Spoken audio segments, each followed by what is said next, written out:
Bonjour EVT.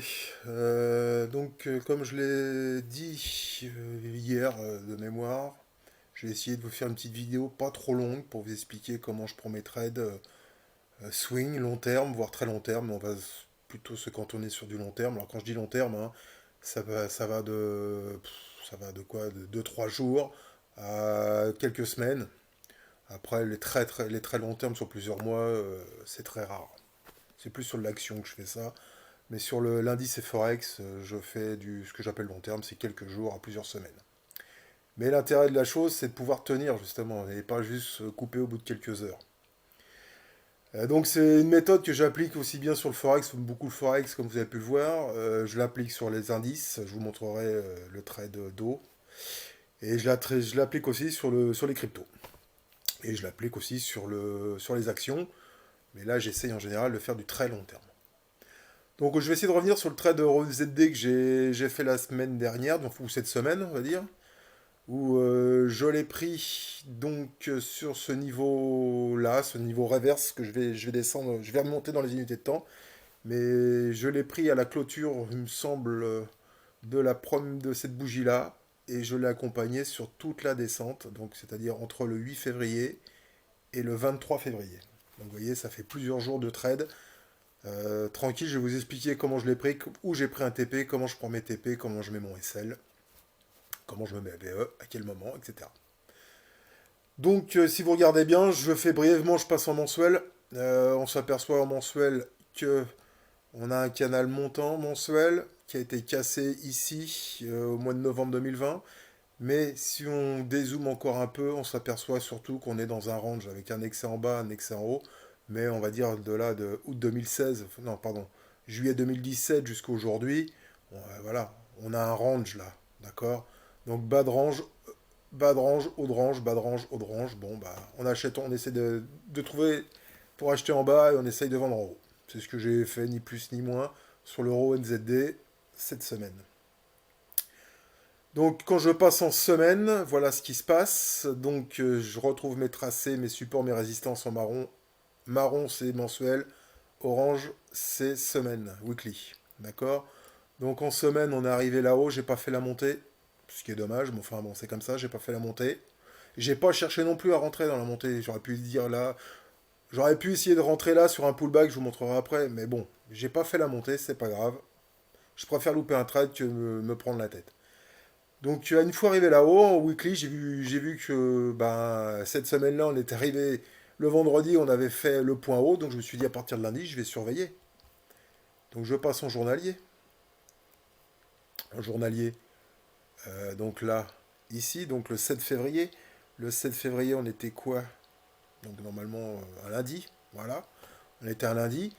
De mémoire, j'ai pas dû rentrer dessus, j'ai passé en 4 heures. Je me souviens plus exactement quand est-ce que je suis rentré. Mais si oui, j'ai dû rentrer effectivement. En général, quand je décide de faire ça, j'attends la cassure de la MM7 4 heures. Et à partir de là, je vois comment ça réagit. Vous voyez?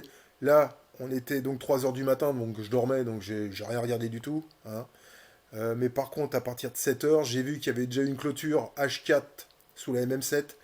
Donc de mémoire, j'ai dû rentrer soit sur la bougie de 7 heures, soit sur la bougie de 11 heures, je sais plus. Mais je suis rentré sur ce niveau-là. À partir de là, mon trade est déclenché. Qu'est-ce que je fais? Eh ben, je mets mon stop ici. C'est-à-dire qu'un stop ici, il me coûte au pire 122 points. Une centaine de points. Alors encore une fois, ça aussi, moi sur du swing, je suis incapable de mettre un stop de 10 points. Surtout sur du forex et encore plus sur les indices, surtout en ce moment. Vouloir faire du long terme avec des trades de 10, avec des stops de 10 points, bon, moi je trouve ça ridicule. Mais bon, après chacun fait comme il veut. Donc effectivement, faut être capable de supporter des drawdowns de plusieurs points, quoi. 10 points, je sais pas faire. Donc, mon trade part bien. Alors effectivement, après il faut que ça parte bien. Mon trade part bien, qu'est-ce qui se passe? J'ai tiré un Fibo. C'est simple, vous voyez, entre le plus bas. Alors attendez que je m'embrouille pas trop. Ah oui, mais là, le Fibo, parce que je suis sur l'inverse. Donc le Fibo, j'avais tiré un Fibo, parce que là, je l'ai d'ici à ici. Donc alors, attendez, ce que je vais faire, c'est que je vais virer celui-là, je le ferai après. Voilà. Je vais tout vous montrer. Tac. Ça, c'est mon Fibo semaine en orange. Mon Fibo semaine qui correspond à cela. Du plus bas ici de novembre 21 au plus haut ici, donc de janvier 22. J'ai fait un Fibo. Alors là, au moment où j'ai pris le trade, hein, on parle pas de la bougie qu'on voit là. Hein. On parle de là-haut. Donc à ce moment-là, j'ai fait mon Fibo. Et donc j'ai fait surtout un Fibo jour aussi. Qui était un peu plus court lui. D'accord. Donc je vais vous le retracer. Je vais essayer de me dépêcher pour que la vidéo dure pas des heures tout de même. Donc vous voyez, je fais un Fibo comme ça. Voilà. Non, pardon, c'est pas celui-là. Oh zut. Là c'est mon Fibo, je fais n'importe quoi. Je vais y arriver, excusez-moi. J'avais pris celui-là, le Fibo.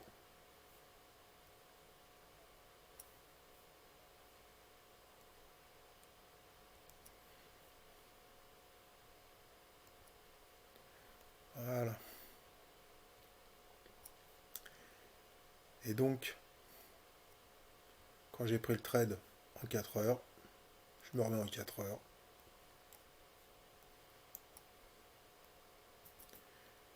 Quand je suis arrivé sur les 38 de mon Fibo de montée, là, j'ai pris un TP. En général, je prends toujours, suivant comment ça se passe, soit je prends un premier TP sur les 23, soit je prends un premier TP sur les 38. Donc, c'est-à-dire que si j'ai pris donc la cassure de la MM7, on va dire que j'ai pris mon trade ici. Là, ça me faisait déjà 80 points si je l'ai pris là, voire 200 points si vous prenez un TP ici. Qu'est-ce que vous faites après? Moi, ou plutôt, qu'est-ce que je fais après? Ben moi, à partir de là, je passe BE. À partir du moment où j'ai pris un TP et que je suis BE, moi, le trade, je laisse vire. Vous voyez ce qui s'est passé là? Ici, c'est entre le 9 février et le 16 février. D'accord? Donc là, on est sur 9 jours. Hein. On a eu un range. Ça avance pas, ça monte, ça descend, ça monte, ça descend. Mais j'en ai rien à faire, je l'ai pris ici, j'ai pris un TP, je suis tranquille, je suis patient. Pour moi, mon objectif, c'est en bas. On a fait un haut de range, donc je sais pas si quand on est là, je sais pas ce qui va se passer. Mais je reste dans mon optique. Mon optique, c'est le bas du range. Donc, peu importe ce qui se passe, arriver là, vous voyez, c'est long. Ça attend, faut attendre, faut attendre, faut attendre. Puis à un moment donné, bah, en général, quand on est dans un petit range ou n'importe les ranges sont faits pour être cassés. Donc, soit ça repartait par là-haut. Bon, bah, à ce moment-là, j'aurais été BE. J'aurais fait TP1, BE, terminé, on cherchait autre chose. Et là, bah, effectivement, sorti de là, donc arrivé là, ici, le 16 février, sur les coups de 15 heures, la descente a repris, et là, c'est descendu direct, direct, direct, direct, sans pratiquement s'arrêter jusqu'en bas. Donc j'ai pris, arrivé sur les 50, j'ai pris mon TP2, et après, je l'ai laissé vivre jusqu'en bas. Et donc ici, j'ai décidé de le clore. Pourquoi j'ai décidé de le clore ici? C'est simple, parce que quand je repasse, donc là, en semaine, je savais qu'on arrivait, par rapport à mes graphes, par rapport à mes tracés, je savais qu'on arrivait sur un support, plus mon canal, mon pullback, en gros, du canal wick cassé ici. Donc là, ici, je me suis dit, ici, Manu, tu closes tout. C'est fini, le trade est terminé. Ça fait, je vous rappelle, je vais me remettre en 4 heures. Hop, hop. Donc, entre ici, donc ici, et le bas, là, on est à 611 points. Donc j'ai dû clôturer un peu avant. Enfin voilà, c'est 3 TP sur 600 points. Et à partir du TP1, j'étais tranquille. J'avais aucun stress. Voilà. Donc voilà comment je monte mes trades. Et là, je peux vous dire que pour le moment, quand je repasse en semaine, qu'est-ce que je m'aperçois? C'est que là, pour le moment, on n'a pas. Alors, on peut très bien faire un excès jusqu'ici. Hein. Je sais pas, ça on va voir. Mais au moment où je vous parle, au moment où je fais la vidéo, je peux vous dire une chose, c'est que pour la semaine prochaine, je cherche un reverse. Pourquoi? Bah pour faire, ça fera la sortie, le retour, pullback, et pour repartir à la hausse.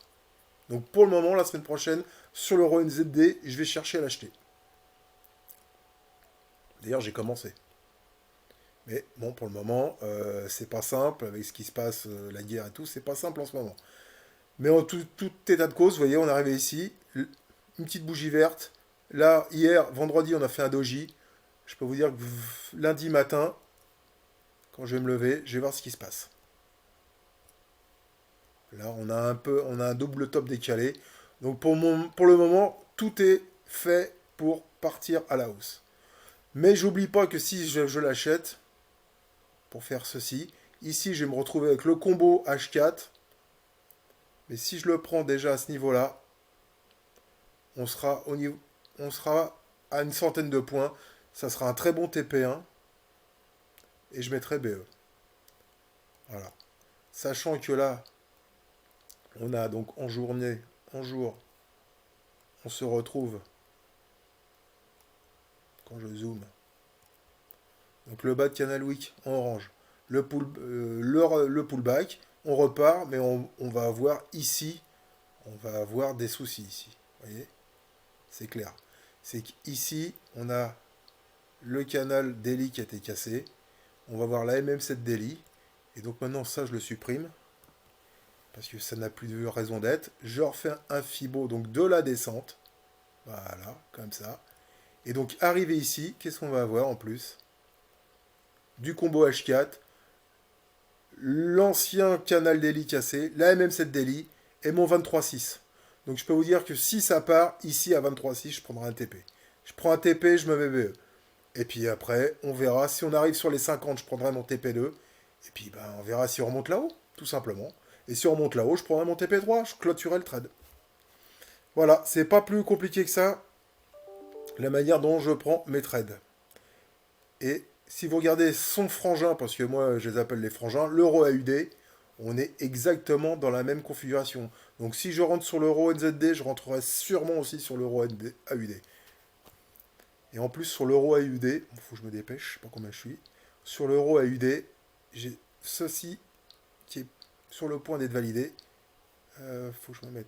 Oui, hop, là, voilà. J'ai une divergence. Vous voyez, le trait jaune, la divergence. Et ma validation, c'est la clôture au-dessus de ce trait bleu du bruit de la div.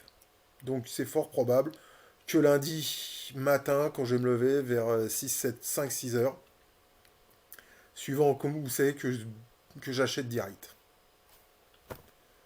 Voilà comment je procède. Et surtout, après, il faut être patient. Faut être patient. Vous laissez vivre votre trade.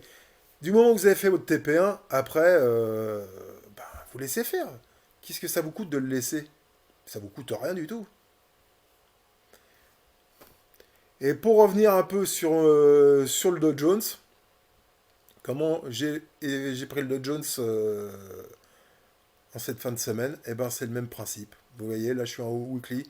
Bon bah vous voyez, de toute façon, vous voyez ma pause hein, qui est over week. Hein. Bon, peu importe, de toute façon, voilà, j'ai dit 10 micro-lots. Bah, c'est le même principe, hein, c'est la même chose. Vous voyez, là, j'ai mon canal weekly, là je suis en weekly. Hein. J'ai mon canal weekly. Ça, c'est mon canal en bleu, c'est mon canal daily. En marron, c'est mon canal mensuel. Voilà, bon, ça. Hop là, attendez. Ça n'a pas lieu d'être ici. Voilà. Donc voilà, en mensuel, qu'est-ce qu'on a? Bon, et ben, comme par hasard, quand vous prenez le mensuel sur le Dow Jones, c'est mon canal. Vous voyez, en marron, on le voit peut-être pas bien. Mais ce qui est super important, c'est de voir ce qui s'est passé. Alors évidemment, le mois n'est pas terminé. Bon, on est quand même le 26, le mois se termine le 28. Mais là, je vois qu'on l'a cassé. On a fait pile poil la mèche sur la MM20 mensuelle. Et hop, pour le moment, on réintègre le canal. On l'a pas clôturé. Je sais pas, peut-être que lundi, on va redescendre. J'en sais rien. Mais si on clôture lundi, le mois, à l'intérieur de ce canal-là, bah, c'est pas encore pour aujourd'hui. Ce sera pas pour ce mois-ci le bear market. Bref. Donc, je passe en semaine. J'ai mon petit canal comme ça, en orange. Qu'est-ce qui s'est passé? On l'a cassé. J'ai mes résistances, mes supports. Premier support ici. Alors, je vous parle pas du passé, hein, mais bon, ce sont des supports, supports. Premier là, sur cette bougie-là de la semaine. Hein. Premier support, passé, défoncé. Deuxième support que j'avais tracé, passé, défoncé. Troisième support, ah, bah là, comme par hasard, ça coince. Et quand je repasse, quand je refais mes tracés, mes canaux, c'est super important les canaux. Enfin pour moi c'est super important. Qu'est-ce qui se passe à ce moment-là? On est ici.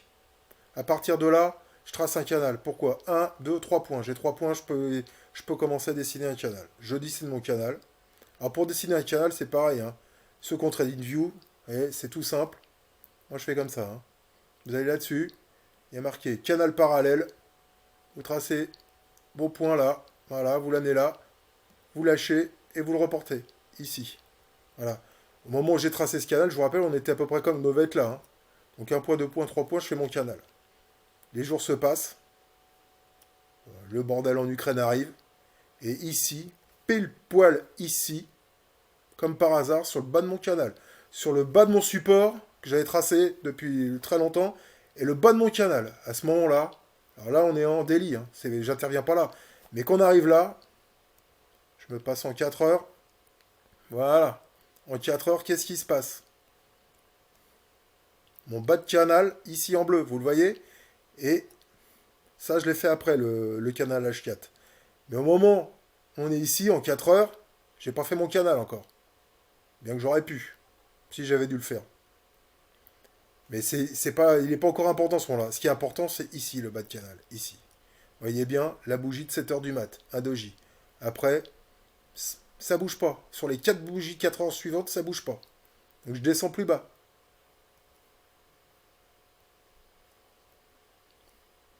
Vous voyez bien qu'entre 4 heures du mat, moi je dormais, hein.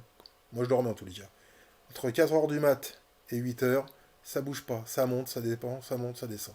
Et donc qu'est-ce qui s'est passé? C'est là où je descends, surtout sur les indices, sur le 15 minutes. Je prends jamais de position sur les indices en dessous du 15 minutes. Au-dessus, oui, en dessous. C'est-à-dire le 5 minutes, le 1 minute, je m'en occupe jamais. Je préfère partir en retard, surtout sur le lot, mais partir bien que partir tôt et pas être bien. Donc vous voyez, voilà. Moi je sais comment je suis parti. Je suis parti voilà, à peu près ici, à la cassure de la MM7. Ici, j'ai pris le trade. Le trade est parti, il est revenu. Moi j'avais mis mon SL ici. Alors encore une fois, comme dit Rod, hein, vous voyez, moi quand je l'ai pris ici, mon SL il était là, j'avais 250 points de SL. Voilà. J'ai mis un SL de 250 points. J'ai pas mis un SL de 10 points. Alors oui, je sais que c'est pas simple. C'est pas simple. C'est pas simple à gérer, surtout quand ça part dans pas dans votre sens. Mais bon, moi, c'est pas parce que je mets un SL de 250 points que j'attends le SL. À un moment donné, si je vois que ça part bien, ça part pas bien, je peux couper avant. Après, faut surveiller plus ou moins. Et donc, il est parti. Et après, bah, j'ai pris mon TP1 ici, hein, parce que, encore une fois, hein, je suis pas idiot. Hein. Quand vous êtes là, il est. Même si je trade plus à cette heure-là, mais je surveille mes positions ouvertes. Arrivé ici, j'ai bien vu qu'on arrivait sur une. À ce moment-là, on arrive du coup maintenant sur une résistance. Avant, c'était un support, ça devient une résistance. Donc ici, je me suis dit, oh là, là, Manu, il faut que tu prennes un TP1, parce que je ne savais pas ce qui allait se passer derrière. Donc j'ai dû prendre un TP1 par ici, donc ce qui m'a fait un TP1 de, hop, à peu près 600 points. Voilà, c'est pas mal pour un TP1, je trouve. Après, ça c'est la nuit. Hop, au petit matin, ça recommence à redescendre. Ça, c'était pour faire peur. Hop. Moi, j'ai pas bougé. J'avais pris mon TP1. Bon, là, je suis en stop win, mais à ce moment-là, j'étais BE. Je n'ai pas bougé. J'ai pris mon TP1. Ici, alors l'erreur que j'ai faite, c'est ici. Ça, c'est vendredi. Mais bon, le problème, c'est qu'à ce moment-là, j'étais au boulot, j'avais des choses à faire. Parce que là, ce que j'aurais dû faire, c'est la sortie de ça sur le pullback ici en 15 minutes. C'était prendre un renfort là. Je ne l'ai pas fait, mais bon, c'est pas grave. J'ai pris, après par là, j'ai dû prendre mon TP2. Enfin, c'est pas j'ai pris mon TP2. Et au moment, bah, pour le moment, le trade, il est là. Voilà. Il est là, avec 1000 et quelques points dans la besace. Tranquille. Je me prends pas la tête. On verra lundi matin. Allez, 1600 points. Voilà. Pour le moment, le trade, je suis à plus 1600 points. À 1 euro le point. Bon, bah voilà, c'est tout. Et j'ai pas un portefeuille de dingue. Hein.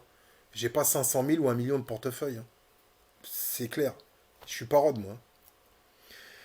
Et donc, bah voilà comment je prends. Je prends et je gère mes trades. Je cherche pas, je stresse pas. Une fois qu'il est parti, je cherche que du long terme. Sur tous mes trades, que du long terme. Mais vous voyez, ce trade-là, il y en a là. Ils en ont pris 5 ou 6 des trades. Moi, j'en ai pris qu'un. J'aurais pu en prendre 2 si j'avais été là. Mais c'était tout. Un, 2 trades terminés. On laisse faire la chose. On laisse faire le mouvement. Bon, bah voilà, comment je trade sur le Forex, comment je trade sur les indices. J'espère ne pas avoir été trop long. Et s'ils avaient besoin d'explications, bah, je suis là. Voilà. Merci beaucoup, je vous souhaite un bon week-end et bah, à lundi. Bye bye.